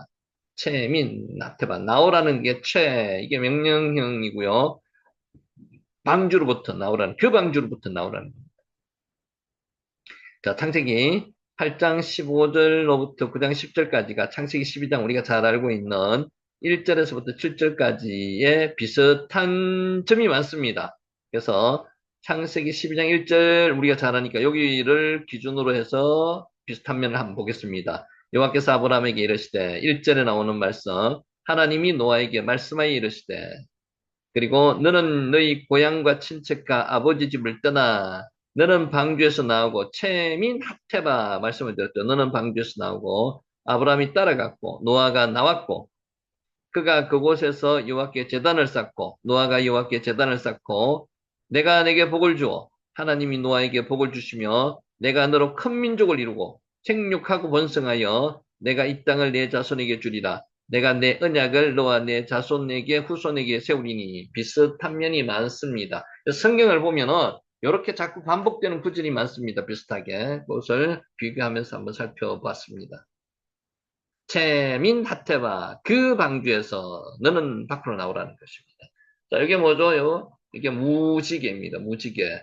한글 성경에는 유독 무지개라고 번역을 해놨지만은 다른 많은 번역본에서는 무지개라고보다는 캐세트, 무지개가 캐세트가 무지개거든요. 활로 번역을 많이 해놨습니다. 이게 활이 어떤 방향으로 지금 가 있죠? 활이 하늘로 가 있습니다. 이 언약을 어기면은 하나님께서 활로 맞겠다 이런 뜻으로 번역을 한 데가 많습니다. 그래서 캐세트 번역이라고, 캐세트 언약이라고 해서 활 언약이라고 많은 성경에서 번역을 한 곳이 많습니다. 그래서 성경에서 무지개라고 캐세트를 무지개로 번역한 것은 여기밖에 없습니다. 캐세트가 활 언약이라고 하는 게 더 적합하다고 이야기하는 학자들이 많습니다. 저도 그렇게 판단합니다. 노아에게 주신 언약의 선물, 캐세트 언약, 무지개 언약, 활 언약. 자, 하나님께서는 말씀하십니다. 우리는 하나님께서 말씀하시는 대로 순종해야만 된다는 거죠. 조금만 있냐고 하나님의 명령을 기다리십시오. 기다리다가 뭐라 그랬죠? 야할입니다. 야할, 야할. 소망을 가지고 기다리다. 야할. 자, 13절에서 19절까지 정리합니다. 오직 하나님만이 구원의 주체가 되십니다. 노아는 1년 17일이죠. 377일 방주 생활을 청산하고 가족과 구별된 짐승들을 이끌고 방주에서 나오게 됩니다. 여기서 주목할 사항은 노아가 방주에서 나온 것은 전적으로 하나님의 명령에 따른 것이었다는 거죠. 하나님이 말씀하셔서 나왔다는 겁니다. 노아는 방주에 들어갈 때도 마찬가지로 방주에서 나올 때나 나올 때, 들어갈 때 나올 때 모두 다 하나님의 명령에 따라서 들어가고 나왔다는 것입니다. 이것은 노아가 홍수에서 구원받은 것이 그의 의지와 관계없이 누구의 섭리 속에서 이루어졌다는 거죠. 하나님의 의지 속에서 이루어졌다는 것을 보여준다는 겁니다. 채민 하테바 방금 했습니다. 방주에서 나오라. 너는 방주에서 나오라 명령입니다. 하나님께서 명령하셨습니다. 자, 이와 마찬가지로 성도들이 죄수 구원 받는 것은 전적으로 하나님의 뜻에 따른다는 거죠. 우리가 죄수 구원 우리 스스로가 받지 못합니다. 하나님의 은혜입니다. 다시 말해서 인간 구원의 주체는 누구라고요? 하나님이시라는 거죠. 노아가 스스로 홍수 심판으로부터 자신을 구원할 능력이 없었습니다. 죄에 범한 인간은 스스로는 구원할 능력이 없습니다. 그러므로 죄에서 구원받은 성도들은 하나님께서 주권적인 은혜로 자신을 구원하신 사실을 감사하고 자신의 의를 자랑하지 말아야 합니다. 우리는 자랑할 게 없습니다. 오직 은혜입니다. 아울러 구원의 주체가 되시는 하나님의 명령에 따라 절대로 순종해야 한다는 것입니다. 채민 하테바 기억하시기 바랍니다. 너는 방주 밖으로 나오라. 채민 하테바. 그 방주 밖으로 나오라. 자, 신앙의 인내를 이루어야 됩니다. 13절을 보면 노아가 601세 되던 1월 1일에 지면에서 물이 거쳤다는 것을 확인했습니다. 노아는 방주의 뚜껑을 제치고 지면에 물이 거친 사실을 직접 확인했습니다. 노아는 속히 배에서 내려 땅을 밟고 싶었을 것입니다. 배 안에 갇혀서 1년 동안 있었다고 한번 생각해 보세요. 엄청나게 스트레스 많이 받았을 겁니다. 아마도 노아는 속히 내려서 땅을 밟고 싶어 했을 것입니다. 당연히. 자, 지금 11개월째 답답하고 지루한 방주 생활을 계속하고 있습니다. 얼마나 땅이 그립겠습니까? 노아는 생각 같아서는 방주 문을 박차고 밖으로 뛰쳐나가고 싶었을 것입니다. 방주 문은 하나님께서 닫으셨기 때문에 하나님께서 열어주신다고 하면 방주 문으로 꼭 안 나가도 됩니다. 초하루 그쪽으로 나가도 됩니다. 근데 노아는 그렇게 하지 않았다는 거죠. 그러나 노아는 그렇게 경거망동하지 않았습니다. 그는 이후로도 땅이 완전히 마르고 하나님께서 방주에서 나오라 하시기까지 며칠 더 있었습니까? 57일간을 방주 안에 더 머물러 있었습니다. 노아는 하나님의 명령에 따라서 방주로 들어갔고요. 또한 하나님의 명령에 따라서 방주에서 나왔습니다. 채민 하테바 하나님께서 너는 방주에서 나오라고 명령하실 때 나왔다는 거죠. 실제로 방주 노아는 하나님의 뜻에 철저하게 순종하는 인물이었다는 겁니다. 하라브가 뭐라고요? 하라브는 물이 완전히 빠진 상태가 아닙니다. 물이 그친 상태, 바닥에는 약간 물이 남아있는 상태가 하라브라는 말씀이었죠. 자, 실제로 하나님은 우리의 영적인 유익을 위해서 때로는 우리의 육신을 제어하기도 하시고요. 우리를 시련이나 환난 가운데 두시기도 하십니다. 하나님께 가까이 다가오게 하기 위해서. 그래서 애통하는 자로 만드신다는 거죠. 기도하라는 겁니다. 이러한 때에 우리는 노아와 같은 믿음으로 신앙의 인내를 이루어야 한다는 것입니다. 하나님의 뜻의 섭리에 맞춰가야 한다는 것입니다. 만일 우리가 신앙의 인내를 이루지 못하고 자기 뜻대로 성급하게 행동한다면 필경은 실패한다는 것입니다. 그때 만약에 노아가 밖에 나갔으면요. 물이 질펀한 상태에서 전염병이라든지 이런 걸로 인해서 죽었을 수도 있습니다. 하나님께서는 그것까지 다 생각하시고 아직까지는 나올 때가 아니라는 거죠. 그래서 명령하지 않으셨다는 겁니다. 자, 그러므로 우리는 끝까지 하나님의 말씀에 순종합시다. 더 좋은 것을 주시기 위해서 하나님께서는 지금 정확한 적절한 때를 보고 계신다는 겁니다. 그리할 때 하나님은 노아에게 생육하고 번성하는 축복을 베푸신 것처럼 우리에게도 동일한 복을 베풀어 주실 것입니다. 아멘. 야베시가 뭐라 그랬죠? 마르다. 야, 베이컨이 시들었다. 마르다. 자, 질서 있게 행동해야 한다입니다. 질서 있게 행동합시다. 16절에서 19절 보면요. 노아와 그의 가족 행동물들이 마침내 드디어 하나님의 명령에 따라 채민 하테바라고 말씀드렸죠. 장면이 나옵니다. 여기서 우리는 동물들이 나오는 장면 19절 말씀에 주목할 필요가 있습니다. 일개 미물에 불과한 동물들이 방주에 들어갈 때도 그렇습니다만은 종류대로 질서 있게 들어가고 나올 때도 종류대로 질서 있게 나왔다는 것입니다. 이게 하나님의 전지전능하심 때문에 그렇지 인간의 능력으로 할 수 없습니다. 하나님께서 역사하셨기 때문에 가능한 일이었습니다. 하나님의 역사하심이 없었다면 동물들이 방주에 들어가거나 나올 때 아마 질서가 없었을 겁니다. 노아 방주 주변은 무질서 상태로 인해서 대혼란을 겪었을 것인데 그렇지 않았다는 거죠. 하나님이 질서를 잡아주셨습니다. 하나님은 그들 위에 강권적으로 역사하셨습니다. 동물들로 하여금 질서 있게 행동하도록 하나님께서 역사하셨다는 거죠. 미시파하의 종류대로 질서 있게 나오게 하셨습니다. 자, 이러한 질서의 하나님에 의해서 지원받고 그에게 부름받아 그 백성이 된 우리는 매사에 질서 있게 행해야 된다는 겁니다. 성도들은 교회 생활 가운데서나 사회생활 가운데 솔선수범해서 질서를 지키며 규모 있게 행해야 된다는 것입니다. 한간 미물에 불과한 동물들도 하나님께서 역사하실 때는 질서를 지켰습니다.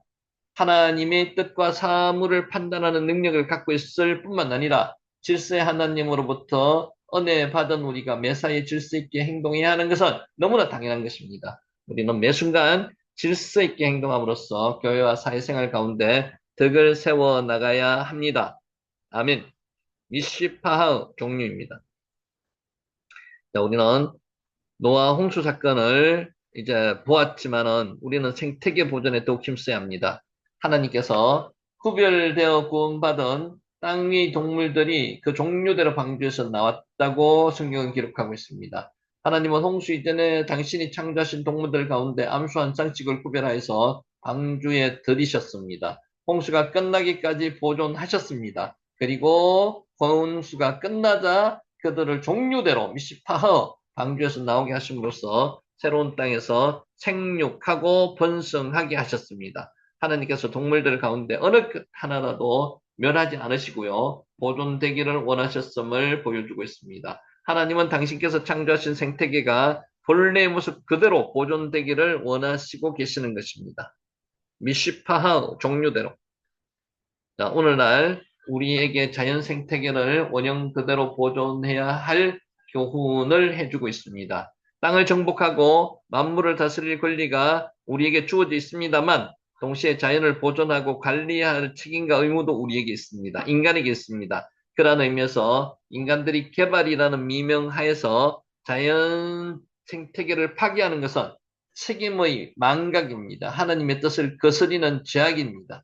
자연은 하나님께서 창조하여 인간의 삶의 터전으로 인간에게 하나님께서 주신 선물입니다. 따라서 자연 생태계의 파괴는 인간 삶의 터전의 파괴가 파괴의 다름 아닌 스스로 재앙을 불러오는 것이라고 볼 수 있습니다. 우리는 땅을 정복하고 만물을 다스리되 자연 생태계를 하나님께서 만물을 지으실 당시 본래 그대로 보존하기에 힘써야 한다는 것입니다. 우리의 삶의 터전을 우리가 지켜나가야 하는 것이 우리의 의무이자 책임이라는 것입니다.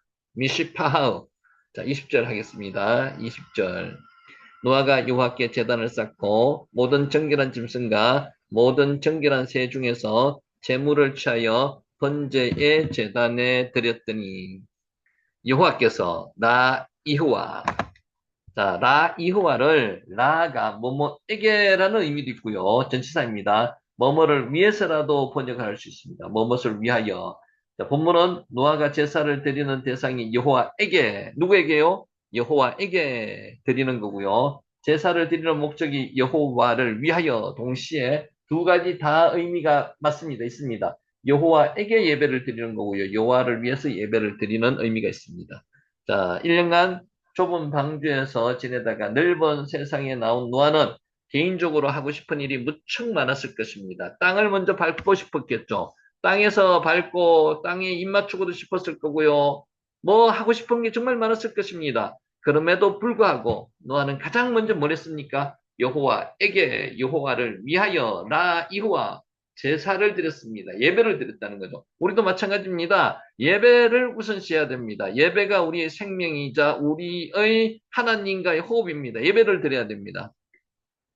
이처럼 신앙인은 삶의 가장 우선되는 순위에 인간적인 일이 아닙니다. 여호와를 위하여 여호와에게 예배를 드려야 한다는 것입니다.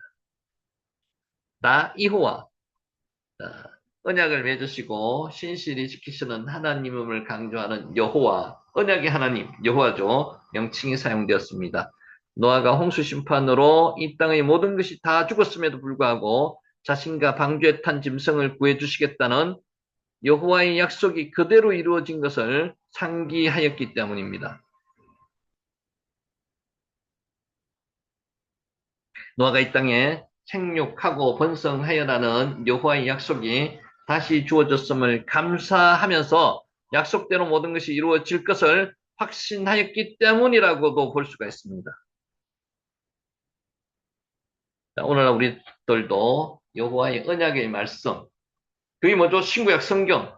이 1.1핵도 그릇된 것이 없는 진리의 말씀이라는 것을 우리는 믿습니다. 이 말씀이 이미 이루어졌고요, 일부는.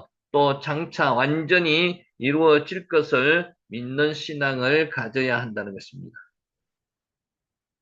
제단이 미츠베아흐입니다. 미츠베아흐. 성경에 많이 나옵니다. 400회가량 제단이라는 단어가 나옵니다. 400회.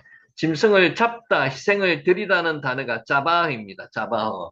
자바흐에 도구 전치사, 장소 전치사, 맴이 붙어서 미쯔 빼아흐 이게 되는 겁니다. 자바흐에 M이 붙었습니다. 맴이. 자, 이 단어가 유래하였다는 사실은 고대로부터 하나님께 드리는 제사에는 피 흘림이 반드시 동반되었다는 거죠.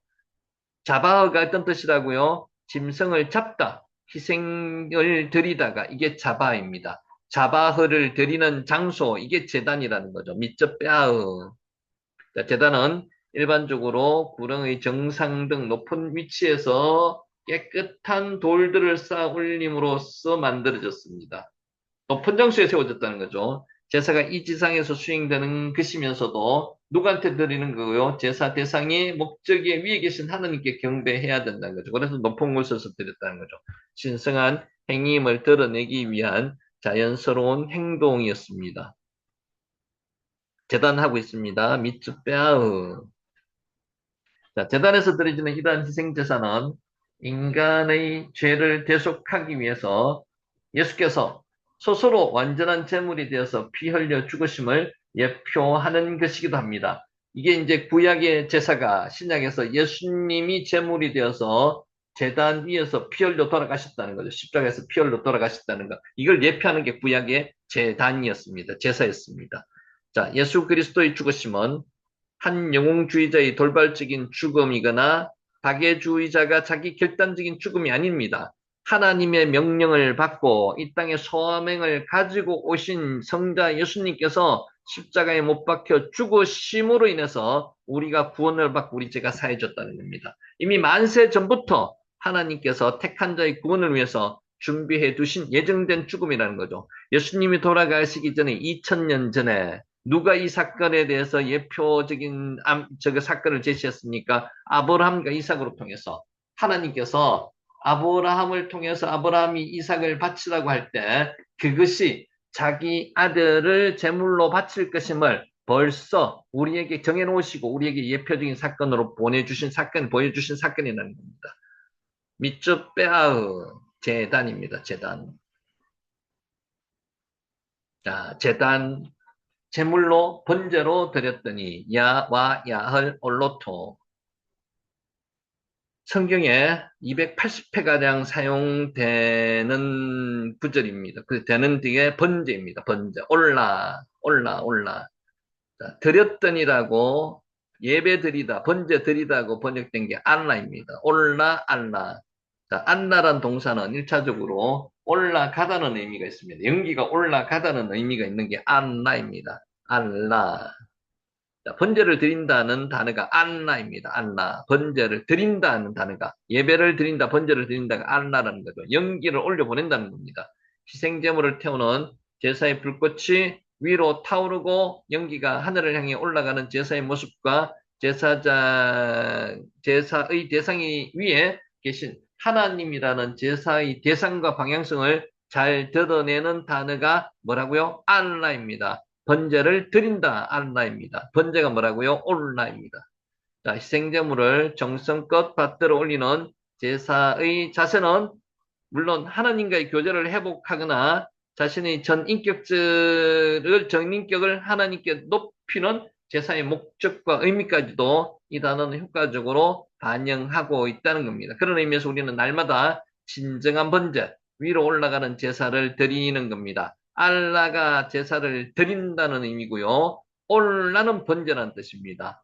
그래서 와 야알 올로트는 번제로 드렸더니 이런 뜻입니다. 자, 오늘은 여기까지 하고 말씀을 정리하도록 하겠습니다.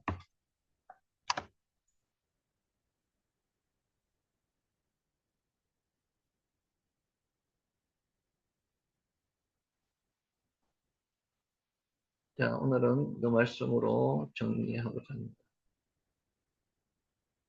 먼저 내 눈 속에 있는 들보를 빼어라. 옛날에 남탓만 하는 할아버지가 낮잠을 자고 있었습니다. 들보가 코라입니다. 코라. 집의 제목을 이야기하는 거죠. 집을 이야기하기도 하고요. 제목을 이야기하기도 하고요. 두 기둥을 사이에 두는 그 나무가 들보입니다. 자, 직구던 손자가 장난 삼아서 할아버지 코믹 시험에 고약한 냄새가 나는 썩은 치즈를 발라놓았습니다. 지금 코라 하고 있습니다. 티끌이 아니고 코라하고 티끌 차이는 아주 작은 거, 코라는 큰 거, 이 두 가지를 비유하는 겁니다. 할아버지는 잠에서 깨어서 침실에서 나오면서 외쳤습니다. 침실에서 이상한 냄새가 난다고 했습니다. 방마다 다니면서 외쳤습니다. 이상한 냄새가 난다고. 집안에 온통 고약한 냄새가 난다고 했습니다. 할아버지는 현관 밖으로 나와서는 더 큰 소리로 외쳤습니다. 아, 세상에서 냄새가 나네. 에이, 더러운 세상. 자기 코 밑에 냄새가 나는 것이 발려 있는 줄 생각도 안 했습니다. 세상에 더러운 것이 아니라 할아버지 코 밑 수염이 더러웠다는 것입니다. 이처럼 문제 원인의 대부분이 세상이나 다른 사람에게 있는 것이 아니라 바로 나 자신에게 있다는 겁니다. 오늘날의 모든 문제, 거의 대부분의 문제가 나로부터 출발되는 겁니다. 내 주변으로부터 출발되는 게 아니고요. 나가 문제라는 거죠. 부정적인 자아상을 가진 사람에게는 모든 것이 부정적으로 보입니다. 험담하고 불평하고 하는 사람은 전부 다 자기 스스로에 대한 문제로부터 출발한다는 거죠. 코라, 들보는 들보. 문제가 생기면 남을 탓하고 비판하고 정죄합니다. 근데 실제 문제의 원인은 어디라고요? 자기 자신이라는 거죠. 그러나 사실은 부정적인 자아상을 가진 자신에게 문제가 있다는 것입니다. 코라. 그런데 심령이 어두워서 자신을 보지 못하기 때문에 항상 외부에서 문제의 원인을 찾고 탓하고 비판하고 정죄합니다. 사람들은 자기에게 문제가 있는 줄을 깨닫지도 못합니다. 예수님은 이렇게 말씀하셨습니다. 어찌하여 형제의 눈 속에 있는 티는 보고 아주 작은 것은 보고요. 내 눈 속에 있는 큰 들보, 너것은 깨닫지 못하느냐고 묻습니다. 보라, 내 눈 속에 들보가 있는데 어찌하여 형제에게 말하기를 너로 나로 내 눈 속에 있는 티를 빼게 하라 하겠느냐. 외식하는 자여, 먼저 내 눈 속에 있는 들보를 빼어라. 여러분 눈 속을 먼저 점검하시기 바랍니다. 그 후에야 밝히 보고 형제의 눈 속에서 티를 빼리라. 마태복음 7장 3절에서 5절 말씀입니다. 예수님은 먼저 내 눈 속에서 들보를 빼고 밝히 보라고 하셨습니다. 나에 대한 문제부터 먼저 점검을 하라는 거죠. 남을 변화시키려 하기 전에 내가 먼저 변화되어야 합니다. 여러분 배우자를 변화시키기 전에 여러분이 먼저 변하면 배우자는 변화시킬 수 있습니다. 여러분 자식들을 변화시키기 전에 내가 먼저 변하면 자식들이 변해집니다. 나에게 문제를 찾으시기 바랍니다. 세상을 변화시키려 하기 전에 내가 먼저 변해야 된다는 것입니다. 모세가 나이 40이 되었을 때 그는 스스로 고난받는 자기 민족의 구원자가 되려 했습니다. 자기가 하려고 했습니다. 자기 힘으로 하려고 했습니다. 자기는 가능하다고 생각했죠. 지금 모세는 지금 애굽에 있는 국왕이 될 수 있는 5위 안에 서열이 지금 들어가 있는 겁니다. 국왕이 될 수도 있는 그런 지금 중요한 자리에 있는 사람입니다. 자기가 힘이 있다고 생각했는데 자기 스스로 자기 민족을 구원할 수 있다고 생각했습니다. 그러나 모세를 쓰기 위한 하나님의 준비는 그때까지 아직 끝나지 않았습니다. 하나님의 시간이 되지 않았다는 거죠. 애굽 왕궁에서 왕자로서의 40년은 인간적으로 준비하는 기간이었습니다. 인간적인 준비 기간으로 하나님께서 마련해 주신 특별 기간이었습니다. 그 이후에 하나님은 모세를 영적으로 준비시키기 위해서 또 광야에서 40년을 계획하고 계셨습니다. 이 하나님이 계획하고 계셨다는 거죠. 그러한 가운데 스스로 민족의 구원자가 되고자 했던 모세의 원대한 꿈은 자기 혼자의 생각이었습니다. 하나님께 묻지도 않았고요. 혈기를 다스리지 못하고 애굽인 한 사람을 쳐서 죽인 일로 한순간에 물거품이 되어버렸습니다. 그 일로 모세는 광야로 도망쳐 언둔자, 도망자로 40년을 살았습니다. 하나님의 섭리 속에 40년이 있었습니다. 영적인 성숙을 하나님께서는 교육시키기 위해서였습니다. 모세는 80세의 노인이 되었습니다. 이제 이 당시 나이로도 마찬가지로요. 이제 천국 갈 나이가 얼마 남지 않았습니다. 이제 자기 인생은 모세의 인생은 끝났습니다. 인간적인 생각에서는 인간적인 면에서는 모세의 인생은 끝이었습니다. 그러나 하나님께서는 끝이 아니라고 하셨습니다. 모세를 들어서 민족의 지도자로 사용하셨습니다. 그때 하나님이 모세에게 나타나셔서 그에게 민족 구원의 사명을 주셨습니다. 그러면 보통 사람 같으면 어떻습니까? 나는 못합니다. 제가 무식한데, 모세도 그렇게 이야기했습니다. 내가 무식한데, 인간적인 면에서는 할 수가 없습니다. 하나님이 함께 하시면 할 수 있다는 거죠. 80세면 인생은 거의 끝난 것입니다. 그러면 하나님은 왜 오랜 세월 동안 모세를 내버려 두었을까요? 하나님은 모세가 남을 구원하기 전에 자신을 구원하고요. 남을 다스리기 전에 자신을 다스릴 줄 아는 사람이 되기까지 기다리셨던 것입니다. 저와 여러분이 이 시간에서 오늘 하나님의 말씀을 듣고 하나님의 말씀을 깨우치고 또 이 말씀으로 인해서 은혜 받고 더 크게는 다른 사람을 가르칠 수 있도록 하나님께서 만들어주시는 이유가 뭘까요? 하나님께서는 이때를 기다리고 계시다는 겁니다. 하나님의 때 안에 여러분은 지금 들어와 있다는 겁니다. 중동의 한 신비주의자가 이런 고백을 했습니다. 젊은 시절에 나는 혁명가였고요. 나의 기도도 혁명적이었습니다. 주님, 내게 세계를 변화시킬 수 있는 능력을 주옵소서 이런 기도를 했습니다. 중년이 되어가면서 나는 한 사람도 변화시키지 못했고 반평생을 보내왔음을 알게 되었습니다. 이제 스스로 자기 문제에 대해서 자기가 집중하는 거죠. 자기에게 집중하는 겁니다. 그래서 나의 기도를 바꿨습니다. 주님, 나와 접촉하는 사람들, 내 가족과 친구들만이라도 변화시킬 수 있는 은혜를 허락하신다면 정말 만족하겠습니다. 줄어들었죠. 이제 노인이 되고 나이 연수가 거의 다 되었을 때 내가 얼마나 어리석은가를 비로소 깨달았습니다. 이게 정상적입니다. 이제 나의 유일한 기도는 이것입니다. 주님, 나 자신을 변화시킬 수 있는 은혜를 주옵소서. 저와 여러분의 기도 제목입니다. 자기 자신을 변화시킬 수 있어야 됩니다.